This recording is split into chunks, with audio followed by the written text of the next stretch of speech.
Tema 2. Conformación con pérdida de material. El tema 1 trataba la conformación sin pérdida de material. En este caso hay pérdida de material. Por lo tanto, consistirá en que al fabricar una pieza vamos a perder material y este material que se pierde va a haber que eliminarlo mediante dicho proceso de fabricación. Vamos a tener que eliminar ese material sobrante de distintas formas. El material sobrante puede tener distintas formas. Forma de recorte, es decir, trozos grandes. Cuando cogemos una tijera y vamos cortando una hoja de papel que queremos cortar una silueta, lo que nos va sobrando es un trozo de papel grande. Lo que pasa que no es lo que nosotros queremos. Nosotros queremos el trocito de papel que queda en medio. El resto de la hoja de papel es el desecho. Pero no son trocitos pequeños, no es un montoncito de trocitos de papel. Es un único trozo de papel o varios trozos de papel. A eso se le llama recorte. Por contra, luego tendríamos las virutas. Las virutas son trocitos, pero medianos, ¿vale? Pues por ejemplo, cuando estamos sacándole punta al lápiz, pues esos trozos de madera que van saliendo del sacapuntas, pues sería un ejemplo de viruta, una viruta así bastante fina, pero es una viruta. Y luego está la limadura. La limadura, pues son trocitos mucho más pequeños. Lo podríamos equiparar al serrín en la madera. Pero normalmente cuando hablamos de limaduras, pues se entiende principalmente sobre metal. Bueno, pues cuando vamos dándole forma a un objeto, y es mediante un proceso de conformación con pérdida de material, pues lo normal es que obtengamos o recortes, o virutas, o limaduras. A la hora de trabajar, estos procesos inicialmente se han hecho con herramienta manual, pero hoy en día pues se ha mecanizado, incluso automatizado. Pero bueno, veremos básicamente las herramientas manuales un poco de pasada y sí que miraremos aquellas máquinas, herramientas que sean más conocidas o de mayor difusión uso.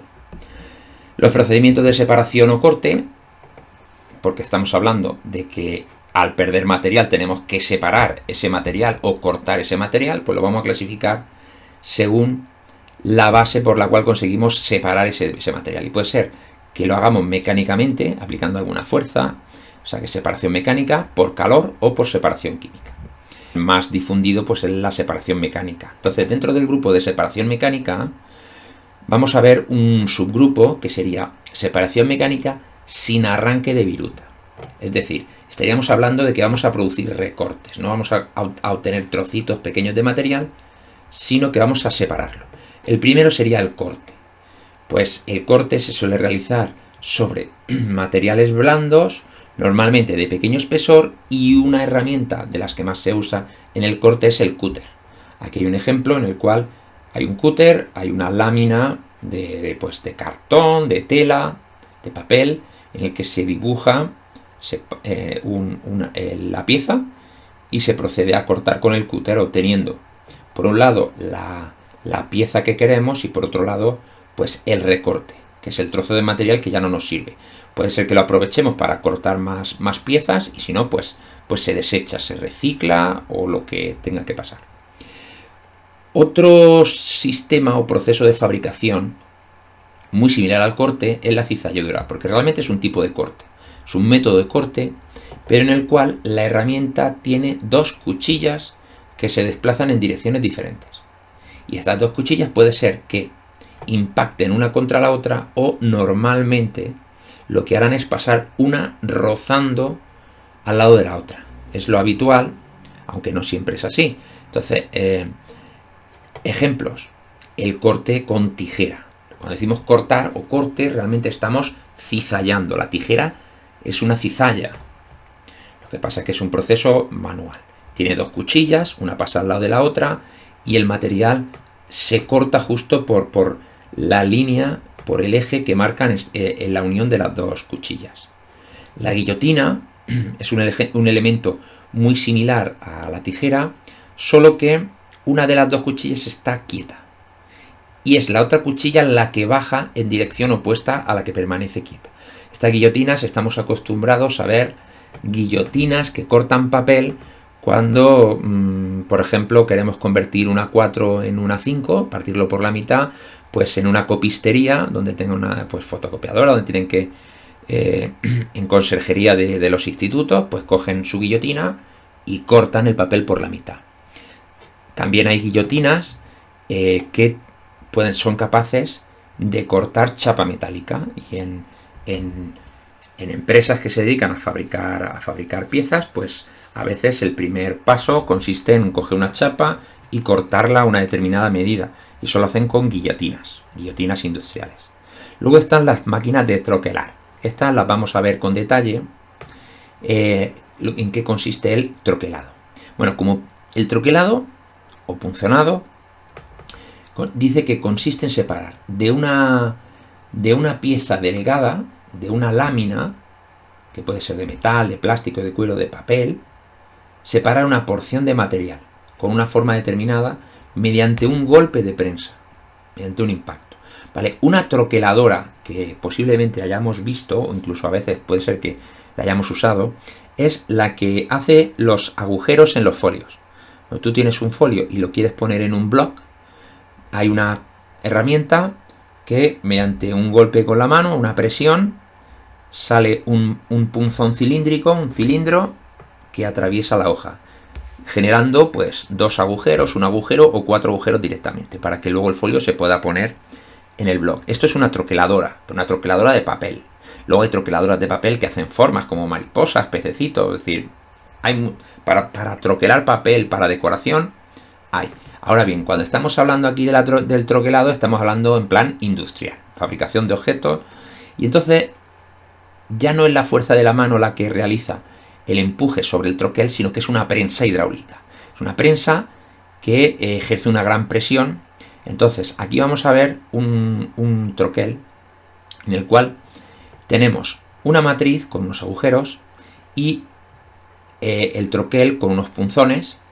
Cuando se ejerce una fuerza, un empuje hacia abajo, se introduce el troquel dentro de la matriz y al bajar, pues genera dos agujeros. O sea, es decir, este cilindro que es macizo arrancará un cilindro grande, una porción de material grande, como vemos aquí, vemos el hueco después de haber hecho, de haber troquelado la pieza, y el punzón pequeño, pues un agujero pequeño. Y aquí vemos. Realmente aquí es un fleje metálico, que es una chapa alargada. Un fleje es una lámina estrecha y alargada, eso es un fleje. Entonces, aquí vemos una flecha que nos indica que esto, a cada golpe de prensa, hay un pequeño desplazamiento hacia la izquierda. Con lo cual, vamos a ver qué pasaría. En el primer impacto, aquí una porción que haya del fleje que se encuentre en este sitio, cuando baje el punzón y se troquele, salta un disco de metal que se desecha. Se levanta el troquel, avanzamos un paso y entonces aquí ahora nos encontramos que el pequeño agujero que se generó en el primer troquel está centrado respecto al segundo. Otro golpe de prensa, baja el punzón y arranca un cilindro grande, pero ese cilindro grande es concéntrico con el agujerito que habíamos generado al principio. ¿Qué se ha fabricado? Una arandela. Entonces hemos fabricado una arandela con pérdida de material. ¿Cuál es la pérdida de material? Pues por un lado este disco que no nos sirve y por otro lado el fleje metálico que va quedando con una serie de perforaciones, salvo que le busquemos una utilidad secundaria, pues se tendrá que reciclar. Bien, hemos visto el troquel y ahora vamos a ver lo que sería la separación mecánica con arranque de viruta. Hasta ahora eran trozos grandes de material y ahora vamos a arrancar viruta, limaduras. El primer proceso sería el aserrado. El aserrado es muy común, consiste en el corte con arranque de viruta. Es decir, si cortamos, pero en vez de obtener dos piezas separadas, obtenemos dos piezas y en el centro hemos desechado parte del material que se convierte en serrín o limaduras o virutas, eso se llama aserrado. Para esta técnica se utilizan sierras y también se utilizan serruchos, ¿vale? Todos son sierras, pero hay un tipo de sierra especializada que se llaman serruchos, que ahora veremos. Previamente al cortado, pues también cabe como herramientas comentar que para el marcado, para marcar por dónde se va a hacer el aserrado, que podamos seguir exactamente la alineación para obtener la pieza exacta, pues se suelen utilizar herramientas como la escuadra. Esto sería una escuadra de carpintero, que nos permite trazar líneas perpendiculares, y hay un tipo de escuadra que nos permite trazar líneas a 45 grados. La regla, suelen ser reglas como las que tenemos de plástico en clase, pero metálicas. El compás suele ser un compás de puntas. Significa que no es un compás con una punta de lápiz, sino que en los dos extremos tiene metal. ¿Por qué? Pues porque muchas veces sobre una superficie metálica es difícil trazar con un lápiz, porque las piezas metálicas, para que no se oxiden, suelen estar engrasadas, o simplemente porque como son piezas metálicas oscuras, el lápiz ni se ve, el grafito no queda marcado. Por lo tanto, la mejor opción suele ser rayar la superficie de la lámina de metal. Entonces, para rayar se utiliza la punta del compás. Una de las puntas hace de centro de eje de giro y la otra raya sobre el metal. Normalmente, para que no se nos mueva el compás, aparece otro elemento que se llama granete. El granete es una barra cilíndrica de acero acabada en punta. Es como un lápiz, pero totalmente de acero. ¿Para qué nos sirve? Para, con un martillo, golpear en la cabeza del granete y que la punta, que es porque realmente el granete está hecho de un acero muy duro, nos hace un pequeño picado, nos hace un huequecito sobre la superficie de la pieza. Entonces, en ese huequecito es donde, en este caso, podremos poner el compás, o en el caso de taladrar, de querer hacer un agujero, donde la broca encontrará el punto exacto donde comenzar el agujero. Bueno, compás, y luego la punta de trazar, pues que viene a ser lo mismo, es como si fuese un lápiz, pero con una punta de acero que raya la superficie. Bien, vamos a seguir ahora con el aserrado. Las herramientas, las sierras, pues tienen que tener dientes afilados y cortantes que arrancarán trocitos de material. El diseño de los dientes de cada sierra depende sobre todo del material que vayamos a cortar, que vayamos a serrar. Si el material es blando, podremos utilizar dientes grandes y más separados, con el fin de cortar mucho material a cada movimiento de los dientes. Cada vez que los dientes avanzan, arrancan mucho material porque es un material blando. Ahora bien, cuando el material es duro y es difícil arrancar material, si los dientes fuesen muy grandes, se encajarían, pero no conseguirían arrancar material. Es como una especie de arado que intenta surcar el terreno. Si el terreno es muy duro, el arado lo que hará será clavarse en el terreno, pero no conseguirá abrir surco. Por lo tanto, lo que necesitamos son dientes pequeños. Material duro, dientes pequeños y muy juntos uno al lado del otro. Se define el paso como la distancia que existe entre dos dientes. Una definición muy similar al paso de los tornillos. Aquí hay una definición que no vamos a ver. Y luego está el triscado. El triscado en los dientes consiste en curvarlos alternativamente a derecha e izquierda. Si vemos, es decir, nosotros vemos desde el lateral los dientes de una sierra y parece que están totalmente alineados. Pero si los vemos de perfil, si miramos desde el perfil y viésemos la sierra totalmente de perfil, la hoja, veríamos como un diente está un poco doblado hacia la izquierda y el siguiente a la derecha, el siguiente a la izquierda, el siguiente a la derecha, alternativamente. ¿Por qué? Porque cuando la punta del diente va arrancando material, nos interesa que el hueco que va generando, que se va convirtiendo, todo este hueco era material, todo esto que se ve en blanco era material, pero se ha convertido en serrín, nos interesa que ese hueco sea mayor que el ancho de la hoja de la sierra. Sin el triscado, el hueco estaría totalmente pegado al ancho de la hoja de la sierra y por lo tanto empezaría a rozar y nos impediría cortar. Entonces, para evitar que las caras laterales de la sierra rocen con la pieza, se hace este triscado. A veces hay que, conforme va teniendo tiempo la sierra, hay que volver a hacer este triscado porque los dientes recuperan un poco su posición centrada. Entonces se coge y se va doblando los dientes para que mantengan ese triscado y se trabaje bien y no se atasque la sierra. Bueno, dentro de las sierras manuales tenemos la sierra de arco, la segueta o sierra de marquetería, que es muy similar. Simplemente consiste en que hay un arco, hay una hoja de sierra hecha normalmente de acero, y lo que se busca es que se traccione, que esté muy tensa, para que no se nos pueda doblar. Entonces, el mismo sistema, cuando la hoja es más ancha, pues normalmente le llamamos sierra de arco, y cuando la hoja es más fina, que a veces se le llama pelo, es una sierra de marquetería, pero todas son sierras de arco. Luego están los serruchos. Los serruchos se utilizan para cortar madera, porque igual que la sierra de marquetería es para cortar madera, marquetería, esta sierra de arco se suele utilizar para cortar metal. El serrucho es para madera y característica principal es que suele tener una hoja bastante ancha y suele tener dientes bastante grandes.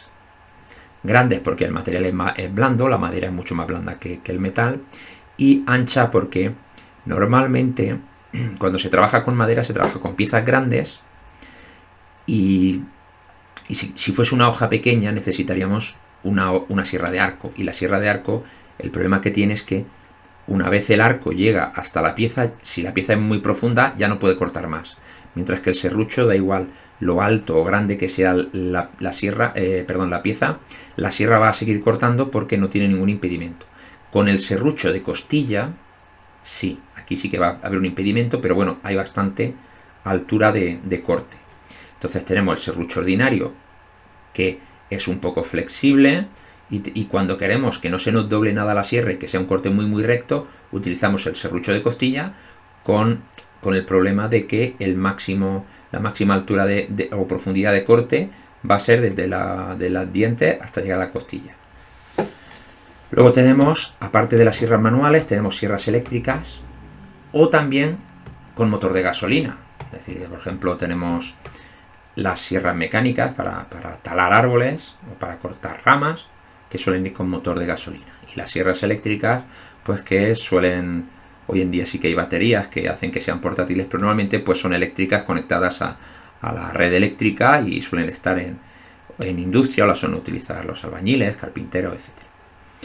Se utiliza pues cuando ya son piezas, se van a trabajar con piezas de grandes dimensiones. Estas máquinas pueden ser fijas o portátiles. Y luego pues tenemos de movimiento alternativo caladora, en la cual mediante un movimiento se genera un movimiento de vaivén, y la sierra, pues en este caso de forma horizontal, pues se desplaza en un movimiento de vaivén, izquierda, derecha, izquierda, derecha, izquierda, derecha, y poco a poco pues va cortando la pieza en un movimiento de vaivén. Luego hay otro tipo de sierras de movimiento continuo, no de vaivén, que se llaman sierras de cinta.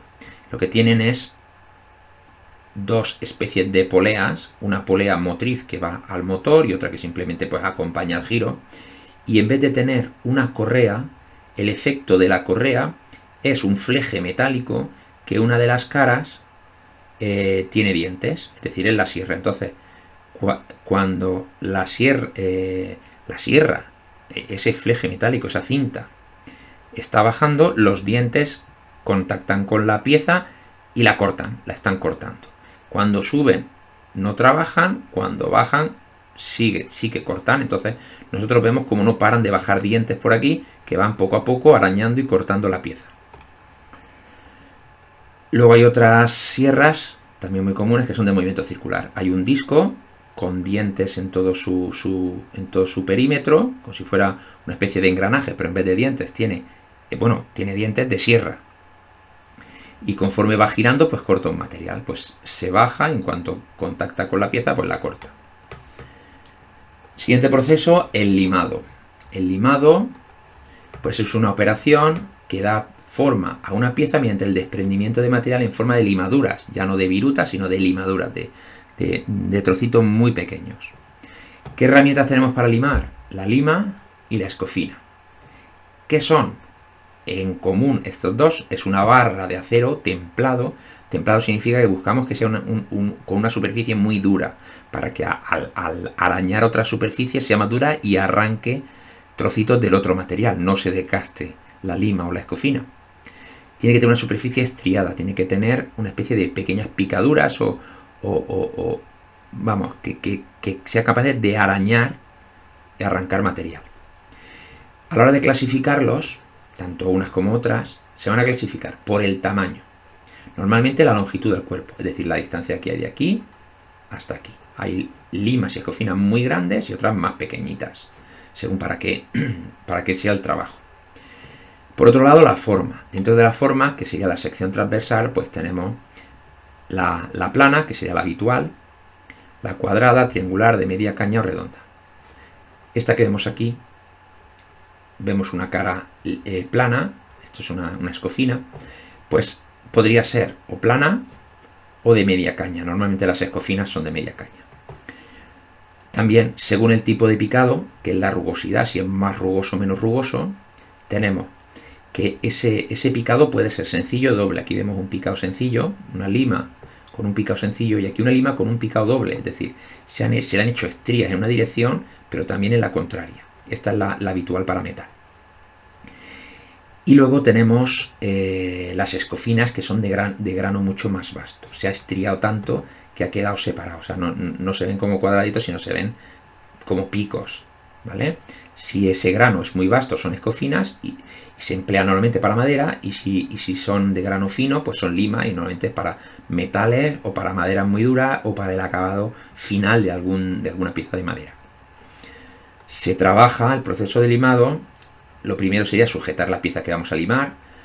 Esto es importante, se sujeta pues con un gato o con el tornillo de banco, y se tiene que sujetar muy cerca de la superficie que vamos a limar, para que no vibre, porque si vibra entonces casi no podemos limar. Este es un fallo que se comete mucho al principio. Luego, por otro lado, una vez hemos sujetado la pieza, pues hay que sujetar la lima. ¿Cómo se sujeta la lima? Con la mano. Aquí vemos el proceso en el cual la lima se sujeta por el mango, pero la otra mano tiene que sujetar la punta de la lima, en la parte de donde está el picado. Es decir, que tocamos con la mano el picado, hay que llevar cuidado. Y luego pues se procede a limar con cuidado de no estropear la pieza. También se puede utilizar una herramienta eléctrica que hace el mismo efecto que la lima, que es la limadora. Taladrado, proceso de taladrado. Pues ¿cómo se hace? Pues con una taladradora. ¿Qué consiste el taladro o el taladrado? Pues el mecanizado de agujeros. Es decir, sobre una pieza queremos hacer un agujero, pues eso se denomina taladrar, un agujero redondo. Y al hacer el agujero, pues vamos a obtener virutas. La taladradora utiliza una herramienta que se llama broca, que suele ser de un acero bastante duro, un acero templado, un acero con algún tratamiento superficial, de forma que sea más duro que el material que vamos a cortar, que normalmente pues también puede ser que sean otro tipo de aceros. La máquina se le llama taladro o taladradora, taladro portátiles o de mano, y luego otros de sobremesa o de columna. Aquí vemos en la fotografía uno de columna. Los taladros de sobremesa o columna permiten diámetros mayores y de más precisión que los portátiles.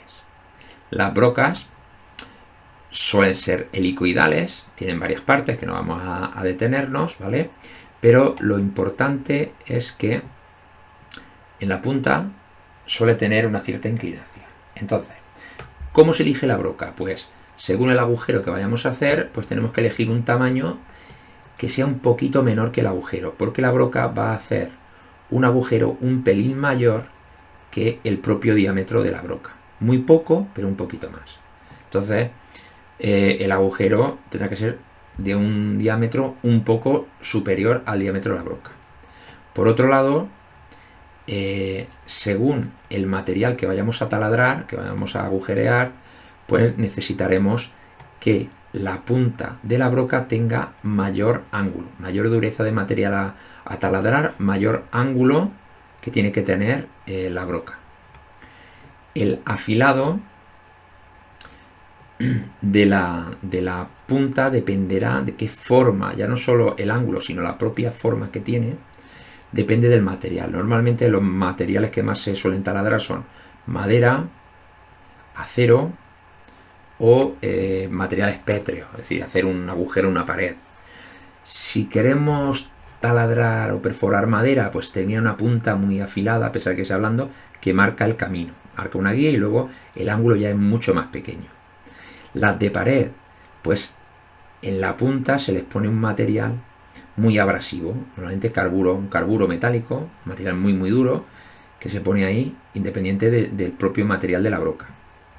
Y las de acero, pues aquí vemos la fotografía o el dibujo de una broca para taladrar o perforar acero. Para taladrar correctamente tenemos que elegir la velocidad de corte. Los taladros suelen tener la posibilidad de variar la velocidad y esta velocidad se debe adaptar al material a taladrar. Normalmente cuando son materiales blandos como la madera, pues cualquier velocidad es buena. Vamos lentos, pues bien, y si vamos rápidos, bien. Pero cuando el material es material más duro, como acero, ahí la velocidad tiene que ser una velocidad más lenta. Es decir, cuanto más duro sea el material, menor será la velocidad de corte. Elegimos la velocidad, sujetamos la pieza, se puntea el centro donde vamos a taladrar con un granete, que ya lo hemos nombrado anteriormente. Ponemos la broca y luego también hay que, aparte de la velocidad de corte, que es la velocidad de giro de la broca, el portabrocas y la broca, también tenemos que seleccionar la velocidad de avance. La velocidad de avance puede ser manual, nosotros podemos dar aquí una manivela y conforme le damos a la manivela el portabroca baja y va produciendo el agujero, pero hay algunos taladros que son automáticos y van bajando por su cuenta. En cualquiera de los casos, la velocidad de avance también dependerá del tipo de broca que utilicemos y de la dureza del material. Cuanto más duro sea el material, más despacio tenemos que bajar. Por otro lado, a veces no, se produce siempre calor en la fricción entre la broca y el objeto a perforar, y entonces ese calor pues se puede disipar, pero hay veces que es tan grande la temperatura que se alcanza que puede estropear la broca. Entonces, para ello, en algunas ocasiones, para materiales duros, se va a lubricar la broca. Y con esa lubricación, que más bien es como refrigerar con un fluido. Lo que se hace es que se le echa un chorrito, normalmente pues de algún tipo de aceite, que se le va echando aquí, el aceite va cayendo, pero va refrigerando el lugar donde se está perforando con la broca. Y ese aceite, bueno, pues luego se recupera, se le eliminan las limaduras y vuelve al circuito y la bomba vuelve a impulsar el aceite, con lo cual conseguimos que el corte se realice con una temperatura que no vaya a estropear ningún componente. Siguiente procedimiento, cepillado y también el lijado. Bueno, el cepillado depende del tipo de herramienta, pero el objetivo siempre va a ser obtener superficies planas.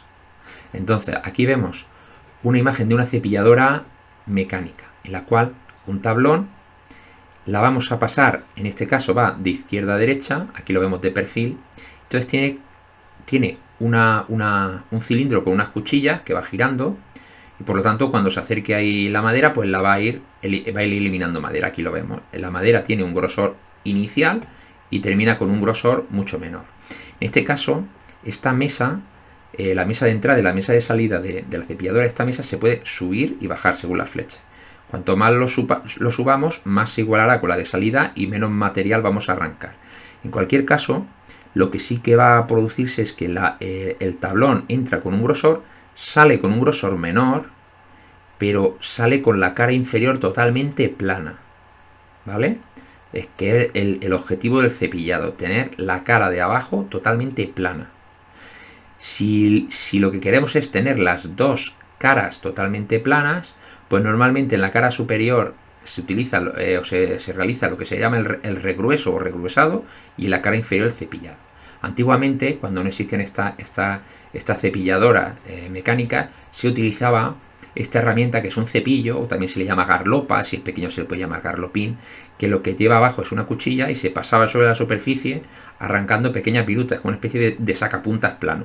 La cuchilla que viene aquí está un poquito más baja que la propia que la propia regla que lleva abajo. Entonces pasaba y iba sacando virutas de madera que iban saltando por aquí, iba cepillando y dejando las superficies lisas o planas a criterio del operario. El carpintero era el que tenía que tener buen ojo para dejarlo totalmente liso, pero utilizaba el cepillo o garlopa.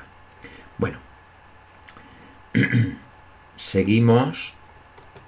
Para lijar, pues normalmente pues papel de lija o una lijadora, ¿vale? ¿Qué es una lija?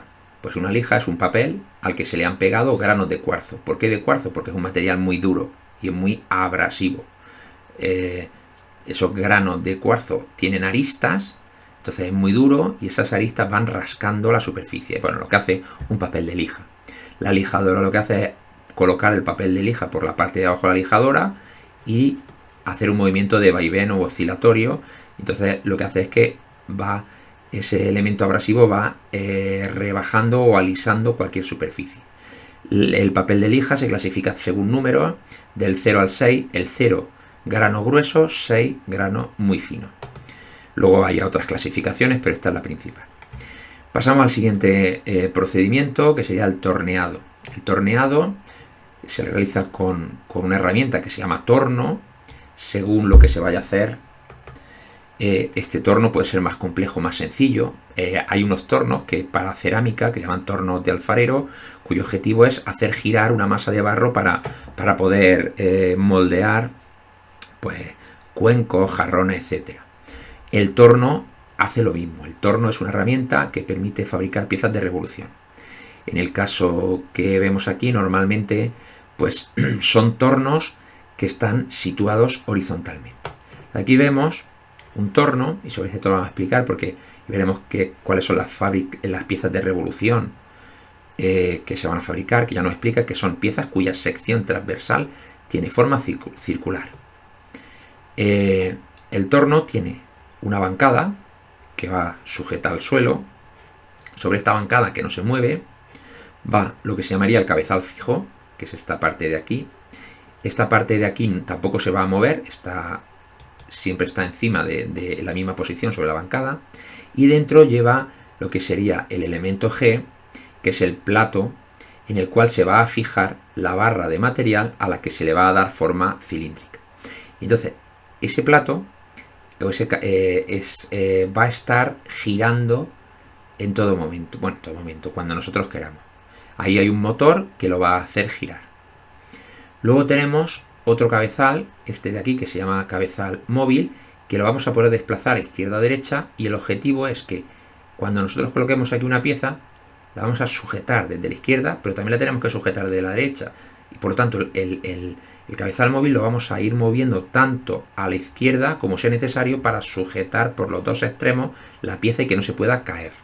Una vez está sujeta, el plato va a producir un giro que le va a permitir también el cabezal móvil. Pero la pieza ya va a poder girar, pero no se va a poder caer de ahí. Va a quedar ahí sujeta. Luego tenemos el carro principal. Carro principal, que vemos aquí, realmente es todo esto que se va a poder mover hacia izquierda y hacia derecha. Ese carro, dentro de él, formando parte, que se mueve a izquierda a derecha, lleva el otro que sería el carro transversal. El carro transversal se desliza sobre el carro principal y su movimiento es perpendicular a la pieza, es decir, nos podemos desplazar en otro sentido. Y luego, por último, está el carro portaútiles que lleva la cuchilla de corte. Bien, entonces, ¿cómo funciona el torno? Pues hemos explicado un poco cómo sería un torno, y la forma de trabajar es que en el carro portaútiles, aquí, lleva una cuchilla. Aquí vamos a ver la cuchilla. Aquí vamos el plato que sujeta a la pieza. El plato hace girar a la pieza a la cual le queremos dar forma, cilíndrica. Entonces, la cuchilla, lo que vamos a hacer es acercarla más hacia adentro, es como una especie de cuchilla de sacapuntas. Cuanto más la acerquemos hacia adentro, pues la cuchilla va a empezar a sacar una viruta. Entonces, vamos a ir reduciendo la sección, pero solo donde esté la cuchilla. Si a la cuchilla también la movemos, en este caso hacia la izquierda, pues pasa lo que vemos aquí, que vemos con la pieza poco a poco le va sacando, le va eliminando material y la va convirtiendo en un cilindro de menor diámetro. Por eso tenemos movimiento de corte, que sería el giro, movimiento de avance de la cuchilla hacia la izquierda o hacia la derecha, y el movimiento de penetración es cuando la cuchilla entra más hacia el centro, hacia el eje del cilindro, reduciendo su diámetro. A veces alguna de estas cuchillas tiene una forma determinada y el movimiento de avance se hace tan rápido que el rebaje sobre esa pieza cilíndrica lo que produce es un roscado. Bien. Otro procedimiento es el fresado. Para esto se utiliza una fresadora, que es una herramienta que utiliza una especie de brocas, cuchillas giratorias que se llaman fresas. Según el tipo de fresadora, a veces también se le llama tupí. El objetivo, pues, es hacer ranuras, hacer huecos en cuerpos prismáticos. No son cuerpos de revolución, no son cuerpos cilíndricos, y ahí vamos a intentar darle forma arrancando viruta. Bien, aquí vemos un ejemplo de fresadora, pero nos va a dar poca información. Es mejor ver la animación que marca el vídeo para entender la fresadora. Lo que va a ver es una pieza que se sujeta en la mesa. La mesa va a poder moverse en el eje X y en el eje Y, y luego en el eje portaherramientas, que a veces es un eje o a veces tiene, en este caso lo vemos aquí, ¿vale? Este sería el eje portaherramientas o portafresa, y esta fresa empieza a girar. Entonces, cuando este elemento baja y la pieza se mueve, pues se pueden hacer ranuras, canales, e ir eliminando material. Esas fresas también se pueden ir intercambiando, tienen distintas formas, distintos tamaños, y entonces, por ejemplo, vemos un tipo de fresado cilíndrico, que sería parecido al que estamos explicando aquí, en el cual vemos como una fresa que gira a gran velocidad elimina parte del material superior. Aquí lo está eliminando todo, parecería una cepilladora, una regruesadora, pero si lo hacemos más estrecho, pues en vez de quitarle toda la capa superficial, pues solo irá arrancando pues un extremo o un canal interno, etc. Luego tenemos el fresado frontal, que es cuando la fresa gira sobre un eje vertical. Entonces, pues es capaz de hacer pues otro tipo de trabajos. Aquí vemos un montón de fresas distintas. Algunas fresas para hacer roscas sobre una pieza cilíndrica, fresas de campana, es decir, podemos hacer un montón de formas. Luego también podemos hacer engranajes, hay algunas fresas que hacen engranajes. Esto empieza a girar y va rompiendo material y dejando el hueco por dentro, el hueco que será el diente, y lo que arranca es los huecos entre dientes. Bueno, vemos distintos tipos de fresas. Otro proceso sería el rectificado. Rectificado se produce con un disco rotativo, es parecido a una fresa, pero no tiene dientes, sino que tiene material abrasivo. Es como una especie de lija, pero no son unos granitos pegados a un papel, sino que son granitos pegados sobre otros granitos. Entonces, aunque vayan cayendo unos granitos, siempre quedan otros detrás. Eso se le llama una muela.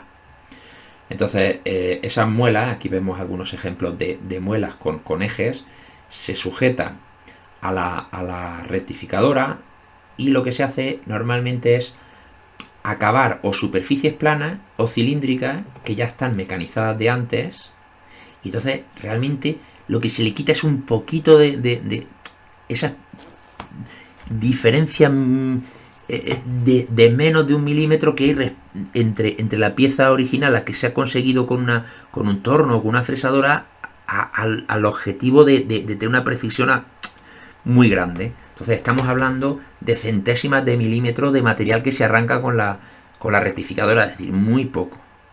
Por otro lado, también a veces se mecanizan piezas que son tan duras superficialmente que no lo va a conseguir una fresa. Se va a desgastar antes la fresa, pero bueno, la muela, aunque se vaya desgastando, pero ella sigue trabajando. Entonces, esas piezas, ahí estamos hablando de arrancar un poquito más de material, pero no de centésimas de milímetro, pero de décimas de milímetro. Es decir, que la rectificadora es para ya darle la forma definitiva con una precisión en cuanto a medida cercana a la perfección. El siguiente grupo de procesos de fabricación sería por calor, separar por calor. Un ejemplo sería el oxicorte. Dice, o corte mediante soplete. Bueno, el soplete hay varios tipos. Estaría el soplete oxiacetilénico, en el cual mezclamos oxígeno y acetileno y la llama genera una alta temperatura que corta funde el material, funde el metal en un punto muy concreto, y entonces pues ese material se va separando y va produciendo el corte. El oxicorte en concreto utiliza oxígeno, pero no utiliza un combustible, no utiliza un combustible externo, no utiliza acetileno, sino que nos explica aquí que se basa en la propiedad que tiene el acero de arder rápidamente cuando hay oxígeno puro. Esto se produce cuando hay una temperatura de ignición, es decir, cuando la temperatura es muy alta, cercana a la de fusión, que son 1500 y pico grados, el oxígeno puro inyectado cerca del acero hace que este arda. Realmente lo que arde es el carbono, que forma parte de la aleación. Y entonces el carbono arde con ese oxígeno, y en ese punto concreto la temperatura aumenta tanto que se funde y se produce, aquí podríamos ver el corte. O sea, en ese punto se está fundiendo, se derrite y elimina el material, y conforme la pieza, el inyector de oxígeno va avanzando, pues va fundiendo y va produciendo el corte. El corte por plasma es algo muy similar, en lo que se produce, queremos producir calor, y en este caso lo producimos con un arco voltaico. Tenemos un gas que se calienta mucho, entonces y hay un electrodo con un determinado voltaje, se produce un arco voltaico que produce una cantidad de calor enorme, y ese calor pues hace el mismo efecto, nos funde las piezas. Y luego tenemos el último procedimiento,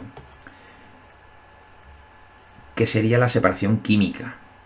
Es decir, consiste en aplicar un determinado compuesto químico que en un punto determinado va a atacar al material y lo va a ir deshaciendo. Un ejemplo de separación química o ataque químico sería el de las placas de cobre. Cuando queremos cortar cobre, o por ejemplo queremos hacer un circuito impreso de cobre para un circuito electrónico, pero lo que se hace es, se recubre la placa de cobre donde queremos que se quede la placa, y en el punto exacto donde queremos que se corte o que se elimine el cobre, pues no lo cubrimos de pintura, no lo tapamos. Entonces se sumerge en un ácido, el ácido a la pintura no le ataca, pero donde encuentra el cobre a la vista sí que le ataca, lo elimina, lo disuelve, y cuando lo sacamos del ácido y quitamos la pintura, nos encontramos que si es una placa de cobre pura, pues la placa se ha cortado por ese punto, o por esa línea que hemos dejado a la vista, y si es un circuito impreso, pues ha desaparecido todo el cobre, salvo en las pistas, en los conductores que nosotros queríamos que se quedaran y se han quedado debajo de la pintura. Y así hemos acabado el tema 2.